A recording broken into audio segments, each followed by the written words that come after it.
Well, I've had a lot of requests to come in by email recently, and one of them says, I'm having trouble painting wet into wet. The colors I place on top of other colors just mix with them and won't go on top like I want them to. Can you help, please? Yeah, that's all technical. We can solve that one.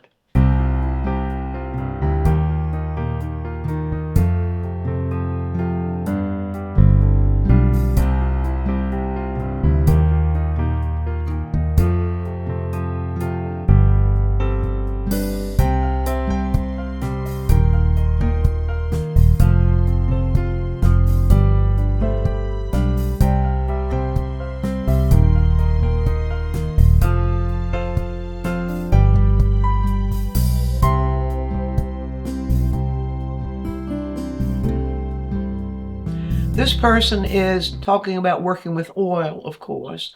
Watercolor is going to behave some of the similar ways as I'm showing you here. The brushes behave very, very similarly. And in acrylic, there's the advantage of the acrylic drying faster, which enables you to layer color on top of color.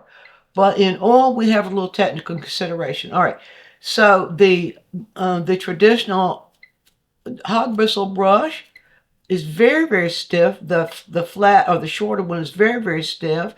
And depending upon the brand, for some brands, the hog bristle will be more flexible. Others, it'll be stiffer. See, this one tends to be a little bit stiff there. And then we have, for oil paint also, the synthetics. And for oil paint, synthetics are the stiffest of all. A little bit more flexible, you can see like that, a little bit more flexible for the longer version, a little bit stiffer. We can see that stiffness there as that push against those bristles. That you take into consideration. Now, all of us have our favorite brushes. The important thing is to make that favorite brush of you do what you want it to do. You don't have to have a brush for every consideration. Almost all brushes are flexible enough in how we handle them that if we know what they'll do, we can make them do what we want them to do. So there's the first thing, just how you select your brush, the kind of brush you're using. Another very important thing is how much paint goes on the canvas. Now, I'll show you this. I'm just going to use my favorite brush, and somebody's going to ask me this. All right, for the past several years, my favorite brushes have been the rosemary brushes, and my favorite workhorse is this rosemary flat, as you see here, and it's series, I always have to look it up, series 274. That's my very favorite workhorse.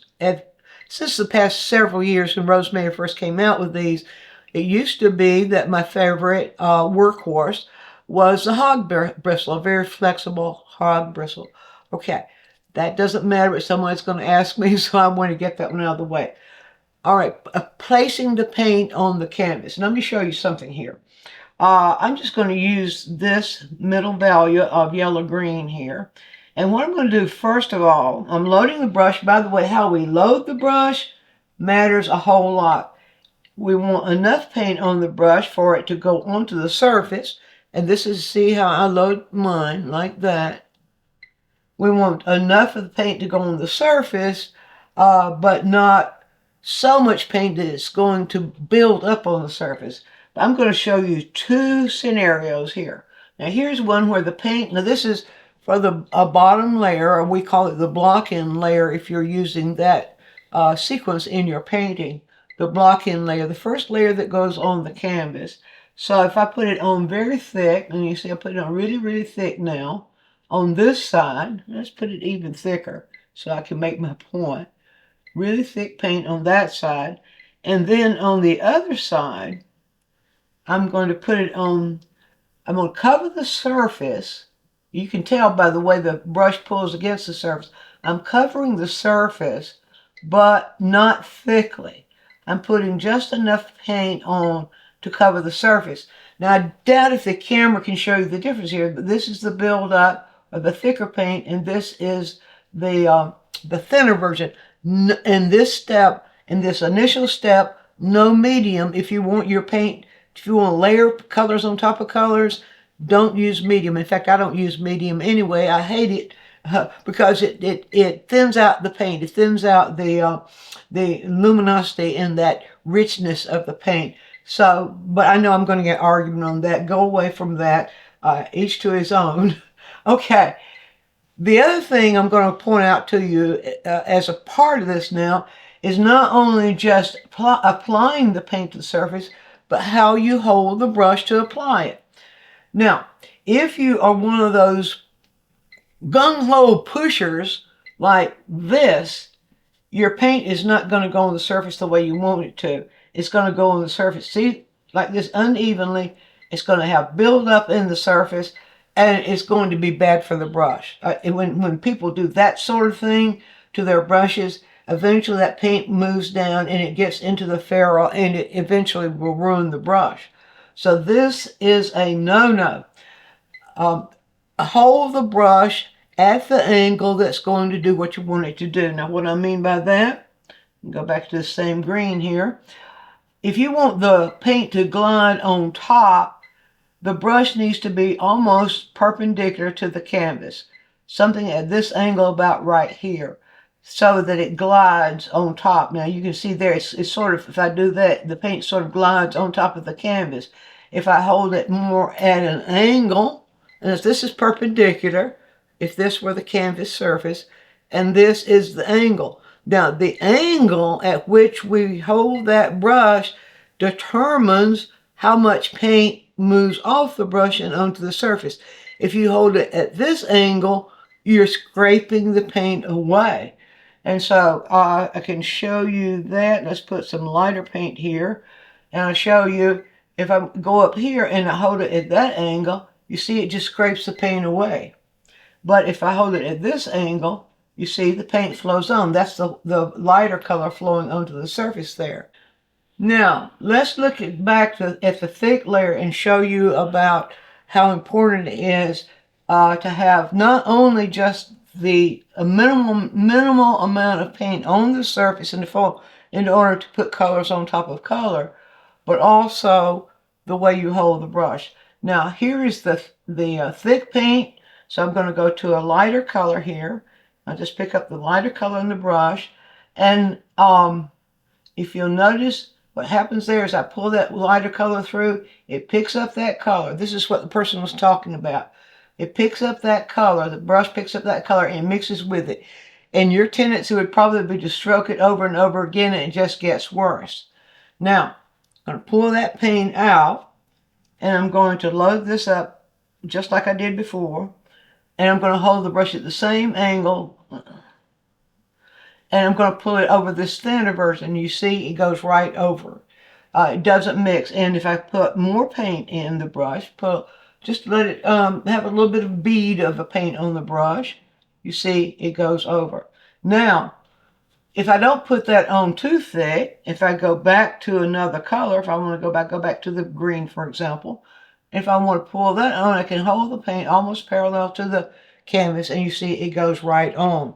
So when you're holding the brush more parallel and not pushing really hard, control the amount that you're pushing with that, then it's going to, the paint's going to go on to the canvas.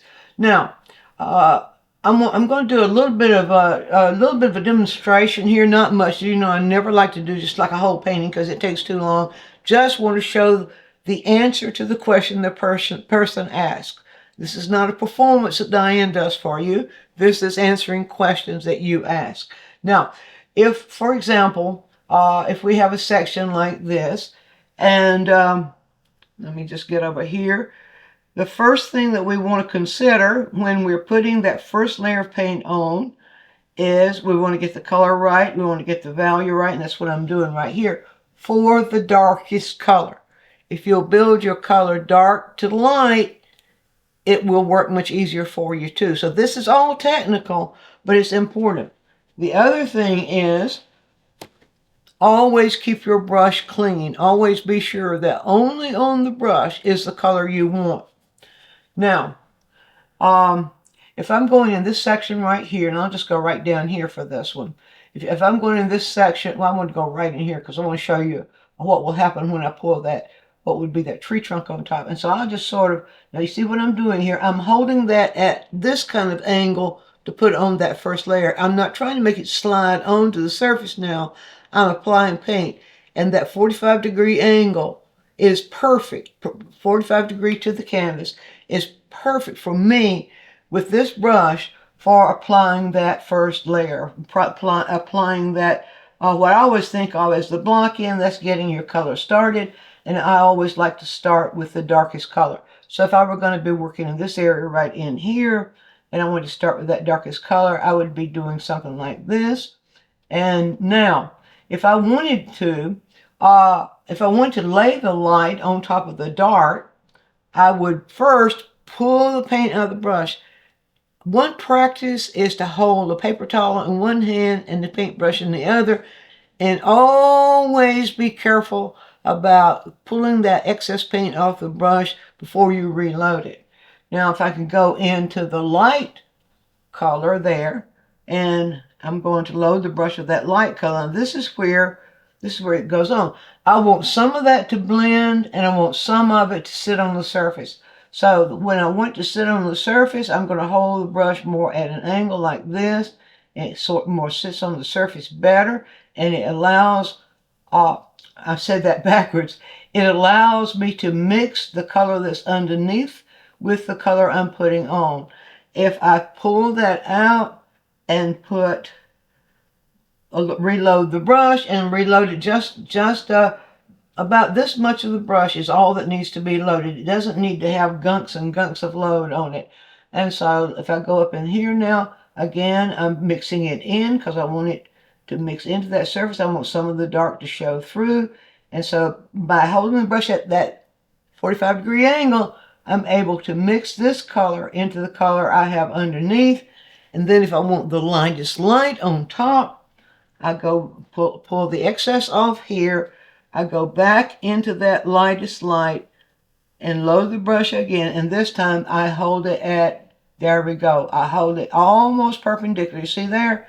And a light, very light touch. I don't jam it in, but a very light touch. You see that? That will do the job for you. And don't try to paint until all the paint comes out of the brush. You stroke just what you need for the moment and reload the brush often, very, very often. You see, now I'm holding it at that angle and I'm giving it this little twist that the brush will make, and it allows those things to happen.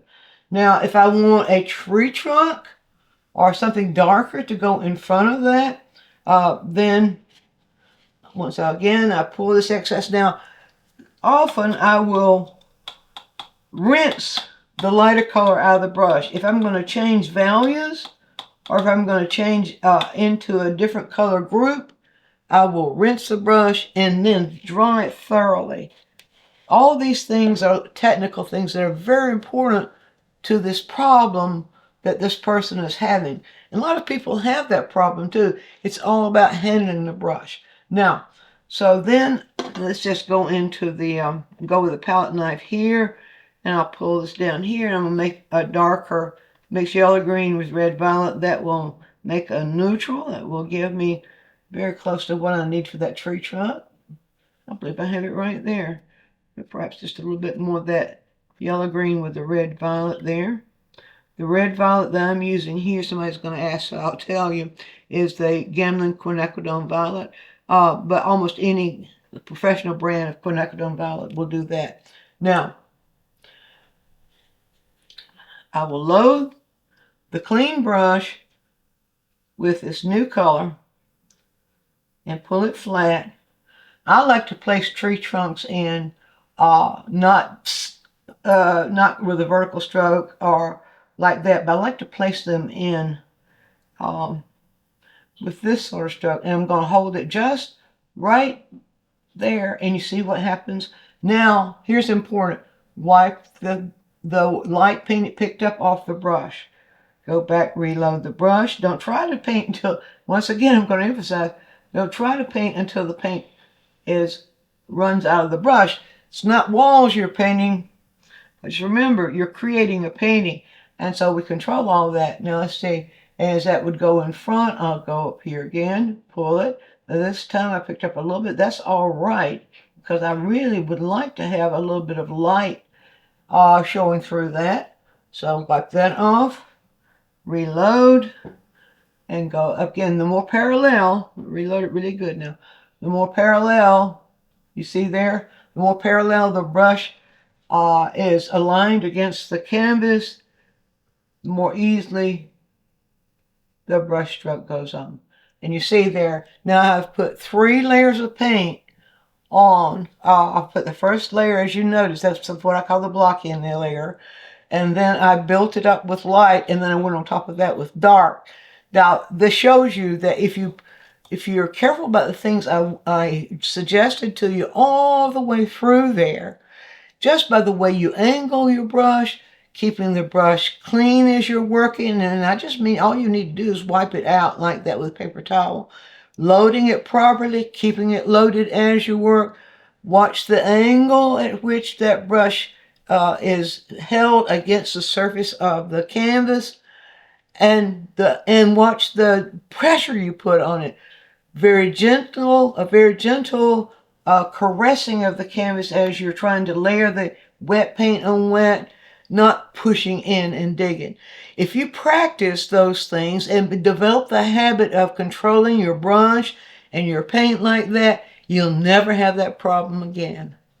Be sure to view all of our quick tips. And while you're doing so, subscribe to the channel, click on the bell so you'll always get a notice when we produce a new quick tip, which is every week. And if you have a question, leave it in the comments section and we'll make a quick tip for you.